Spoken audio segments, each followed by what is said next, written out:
Hello everyone, welcome back to another video on Elite Academy and welcome back to our daily issue analysis, Dia. And today we have taken very important topic which is one of the hot topic in the current affairs, and let's see what is it and we will understand it in depth.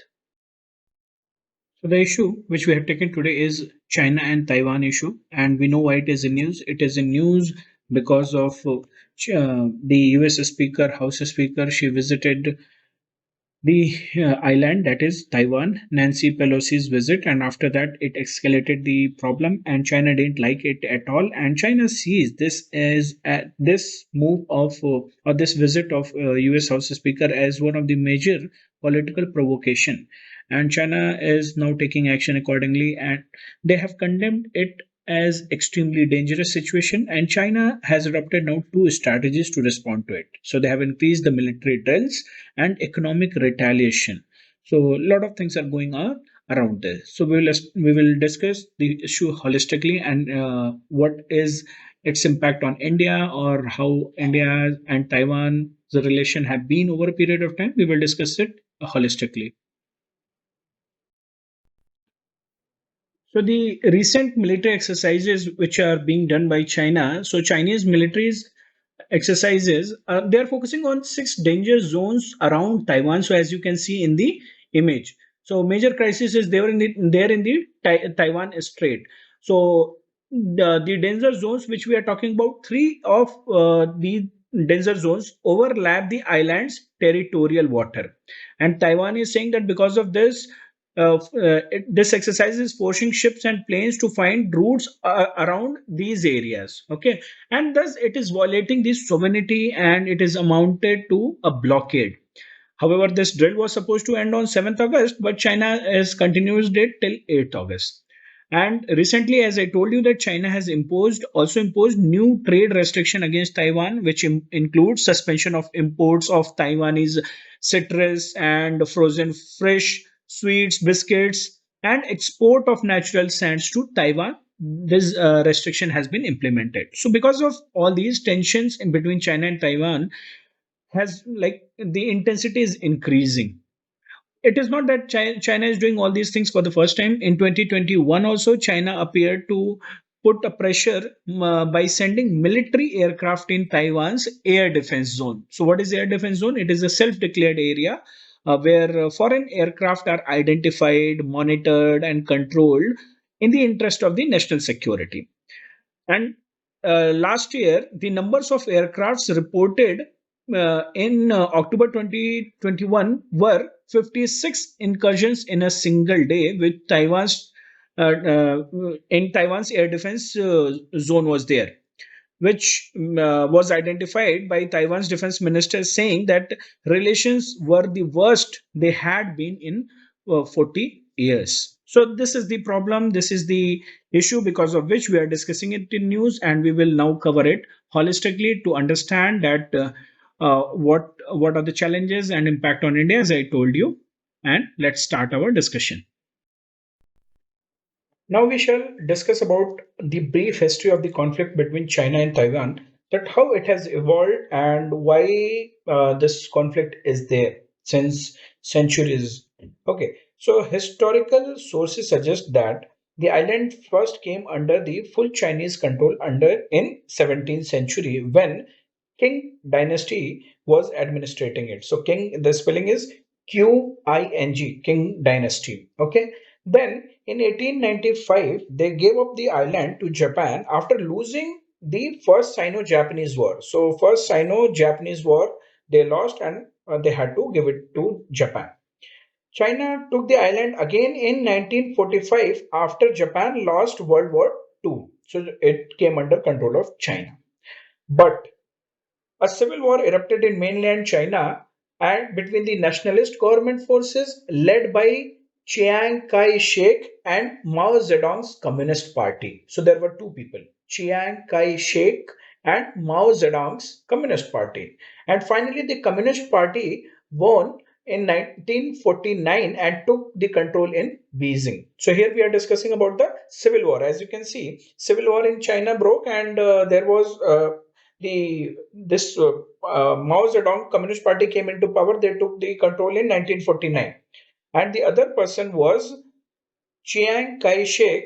So, whatever was left of the Nationalist Party was known as Kuomintang.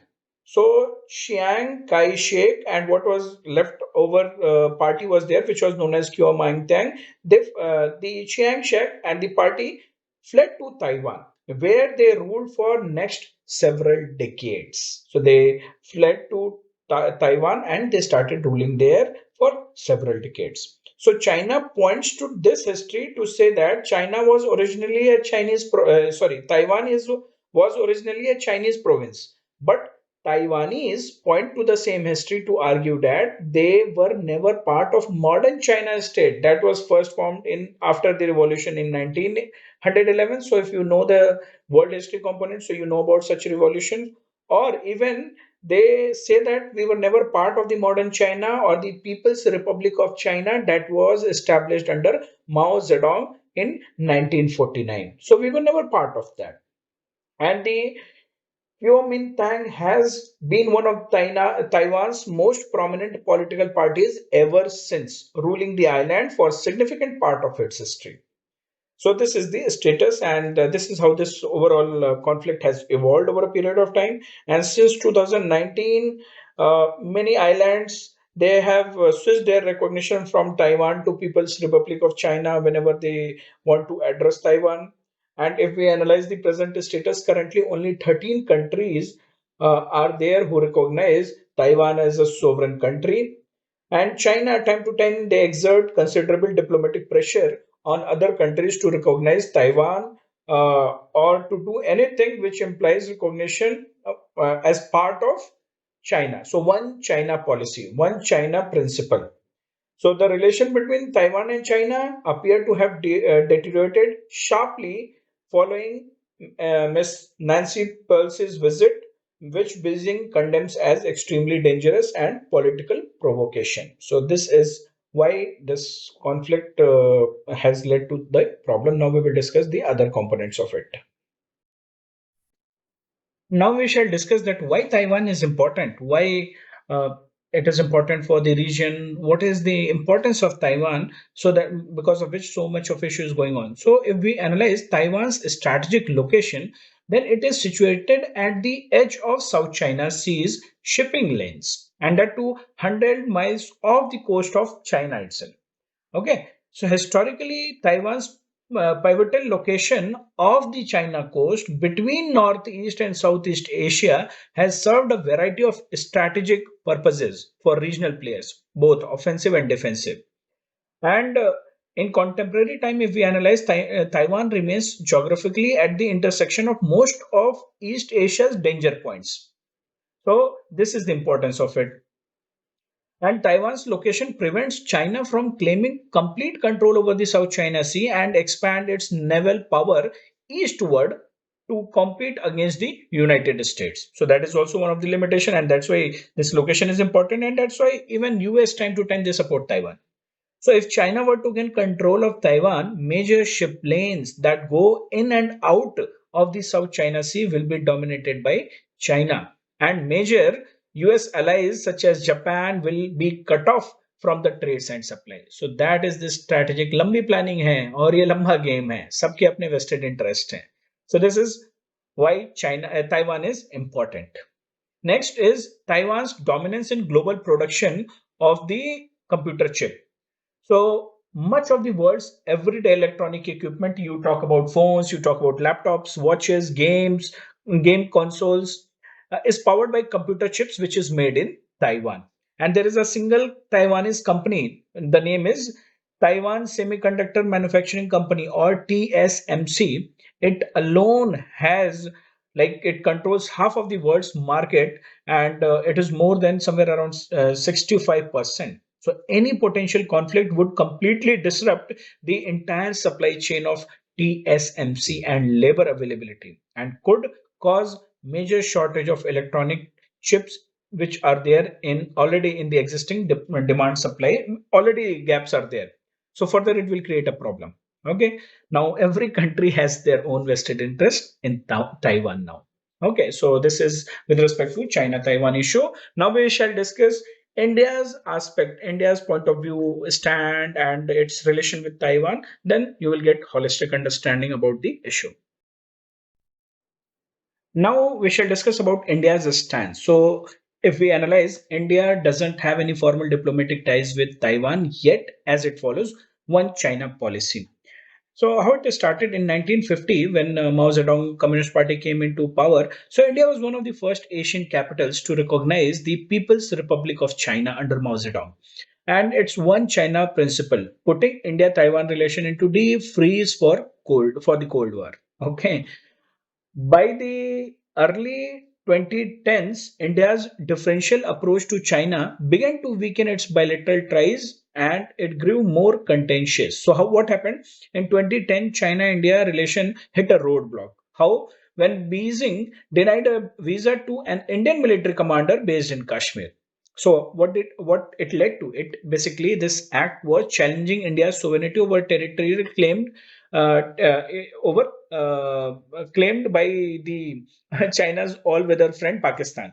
So India responded to this act by suspending military ties with China and demanding Beijing should recognize one India principle and should acknowledge India's sovereignty over Kashmir and Arunachal Pradesh if it is expected from New Delhi to continue paying homage to China's one China principle. So if you want us to recognize your one China principle, do recognize our one India principle and respect the sovereignty. Respect India's claim over Kashmir, sovereignty over Kashmir. We are not claiming it's our sovereignty over Kashmir.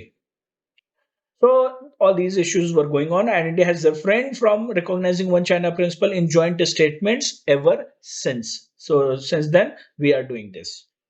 Okay. And next in 2018, Indian Parliament's Standing Committee on External Affairs has released a report, and it urged the government to abandon the differential foreign policy towards China and suggested that in contemplating whenever we are contemplating these issues, we should use all the options, including its our relation with Taiwan also. And it added that whenever India is cautious about China's sensitivities dealing with Taiwan and Tibet, China should also show the same.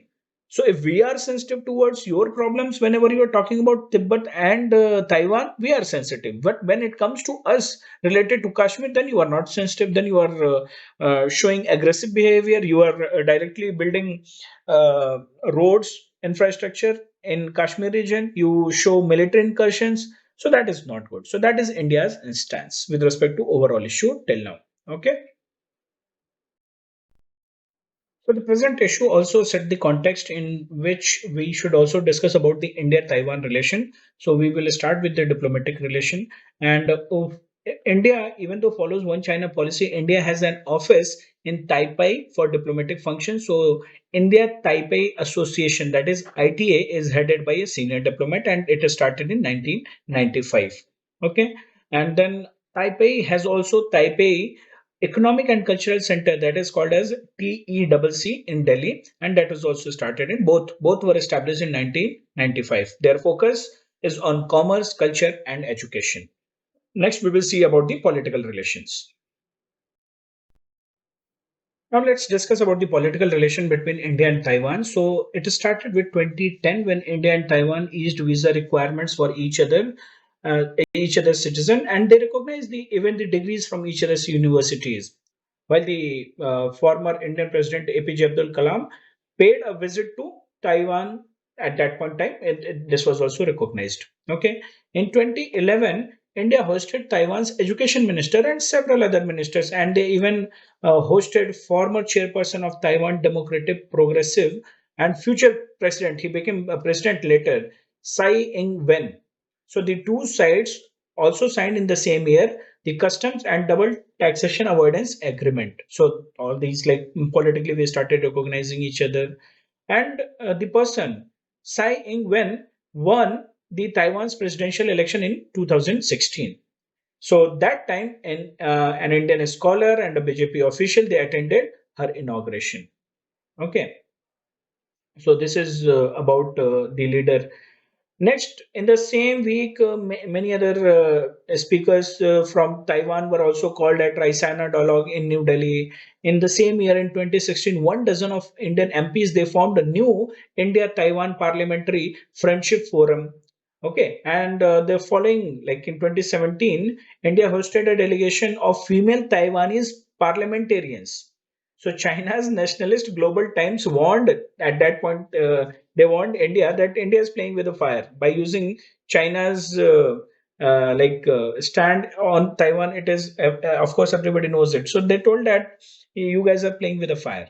So this is how our political relation since 2010, recognizing each other at different forums, creation of different forums, signing deals, and winning of Tsai Ing-wen when she won the Taiwan's presidential election, recognizing that. So all these things started. Now we'll see the economic aspects.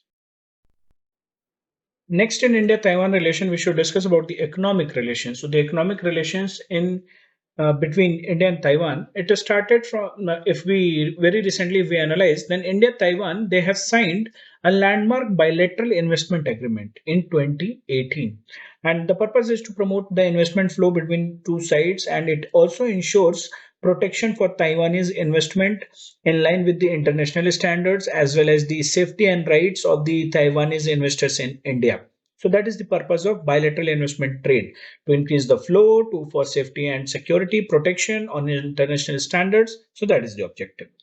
Next is in 2011 we have already discussed that both sides signed the customs and DTAA. So since then we have observed that the FDI flow has increased 10 times, and at present the cumulative FDI inflow from Taiwan to India was worth US dollar 724 million in the period of 2020 to 2022. So this is about FDA and how, about the customs and how the FDI flow has increased from Taiwan.